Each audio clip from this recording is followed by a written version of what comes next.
இன்றைக்கி ஒரு சூப்பரான டிஷ் தான் வந்து நம்ம செய்ய போகிறோம். அது என்னென்னு பார்த்தீங்க அப்படின்னா கடாய் பண்ணியிருக்காங்க. நான் பன்னீர் வந்து இது ஹோம்மேட் பன்னீர். இது எப்படி செய்கிறது அப்படிங்கிறத நான் ஆல்ரெடி வீடியோ போஸ்ட் பண்ணியிருக்கேன். பார்க்காதவங்க நான் டிஸ்கிரிப்ஷனில் லிங்க் தரேன், போய் செக் பண்ணி பாருங்கள். இந்த பன்னீரை வந்து நம்ம குட்டி குட்டியாக கட் பண்ணிக்கலாம். அடுத்தது கொஞ்சமாக வந்து கேப்சிகம் எடுத்துக்கலாம். கேப்சிகம் வந்து இந்த மாதிரி கட் பண்ணிவிட்டு அடுத்தது வந்து கொஞ்சமாக பெரிய வெங்காயத்தை வந்து நம்ம இந்த மாதிரி எடுத்து அதையும் வந்து ஆட் பண்ணிக்கலாம். அடுத்து நம்ம கட் பண்ண பன்னீரையும் ஆட் பண்ணிவிட்டு இப்போ வந்து கொஞ்சமாக வந்து மிளகாய்த்தூள் இருக்கு இல்லையா, மிளகாய்த்தூள், தென் கொஞ்சமாக கொத்தமல்லி தூள், அடுத்து ஒரு அரை ஸ்பூன் அளவுக்கு வந்து கரம் மசாலா ஆட் பண்ணிவிட்டு இந்த இதுக்கு தேவையான அளவுக்கு உப்பு வந்து ஆட் பண்ணிவிட்டு நல்லா கிளறி விட்டுக்கலாம். நீங்கள் இப்படி கிளறி விட்டுட்டு நல்லா கையை விட்டு கூட கிளறிக்கலாம். இந்த மாதிரி கிளறி நல்லா எல்லா இடத்துலையும் வந்து பன்னீரில் வந்து கோட்டாகிற மாதிரி நல்லா கிளறி விட்டுக்கலாம். இப்போ வந்து ஒரு பேன் எடுத்துகிட்டு அதில் வந்து நம்ம ஆயில் வந்து கொஞ்சமாக ஒரு 4 ஸ்பூன் அளவுக்கு ஆயில் வந்து நம்ம விட்டுக்கலாம். ஆயில் வந்து காஞ்சதும் நம்ம வந்து மேரினேட் பண்ணி வச்சதை அதில் வந்து கொட்டி நல்லா வந்து கொஞ்சம் நல்லா வேக விட்டுக்கலாம்.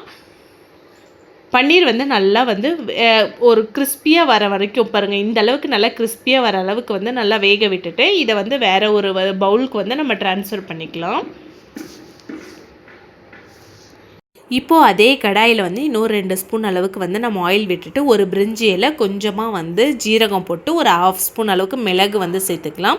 தென் ஒரு பெரிய வெங்காயத்தை குட்டி குட்டியாக கட் பண்ணி வச்சுருக்கேன், அதையும் ஆட் பண்ணி நல்லா வதக்கிக்கலாம். இந்த ஸ்டேஜில் ஒரு பச்சை மிளகாய், தென் கொஞ்சமாக வந்து இஞ்சி பூண்டு பேஸ்ட் ஒரு ஸ்பூன் அளவுக்கு இஞ்சி பூண்டு விழுது வந்து ஆட் பண்ணிவிட்டு நல்லா வந்து வதக்கிட்டு அடுத்து ஒரு தக்காளியை வந்து நான் மிக்சியில் போட்டு அரைச்சி எடுத்துகிட்டு வந்திருக்கேன், அதையும் நம்ம வந்து ஆட் பண்ணிக்கலாம். இந்த ஸ்டேஜில் கொஞ்சமாக மஞ்சள் தூள், கொஞ்சமாக மிளகாய் தூள், அடுத்து தனியாத்தூள், அடுத்து ஒரு அரை ஸ்பூன் அளவுக்கு கரம் மசாலா ஆட் பண்ணிவிட்டு அதை வந்து நல்லா கிளறி விட்டுக்கலாம். நம்ம ஆல்ரெடி வந்து நம்ம பன்னீரில் வந்து நிறைய நம்ம இதே மசாலாவை நம்ம ஆட் பண்ணியிருக்கோம், அதனால் இதில் வந்து கொஞ்சமாக பார்த்து போட்டுக்கோங்க.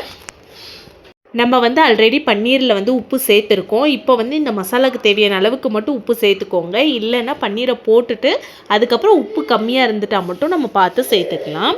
இது வந்து பச்சை வாசனை போகிற அளவுக்கு நல்லா வந்து கொஞ்சம் நேரம் வந்து வேகட்டும்.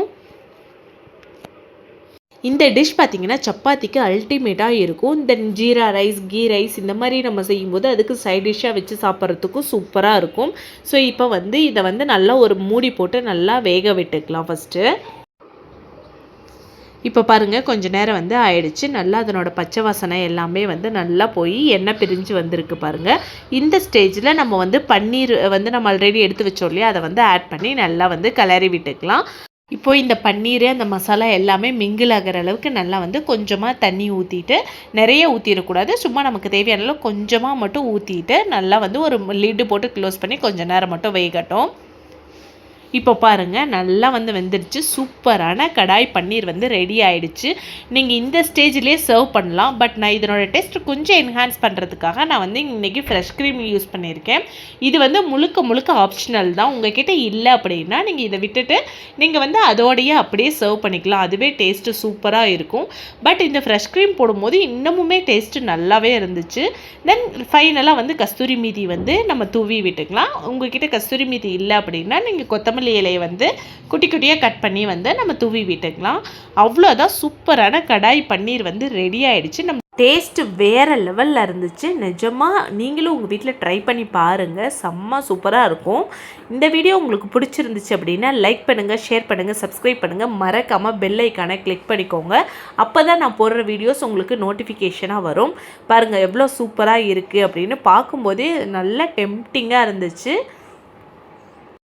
நீங்களும் உங்கள் வீட்டில் ட்ரை பண்ணி பார்த்துட்டு எப்படி இருக்குது அப்படின்னு சொல்லி மறக்காமல் கமெண்ட் பண்ணுங்கள். நான் அடுத்த ஒரு புது டிஷ்ஷோடு வந்து உங்களை பார்க்குறேன். அது வரைக்கும் பாய்.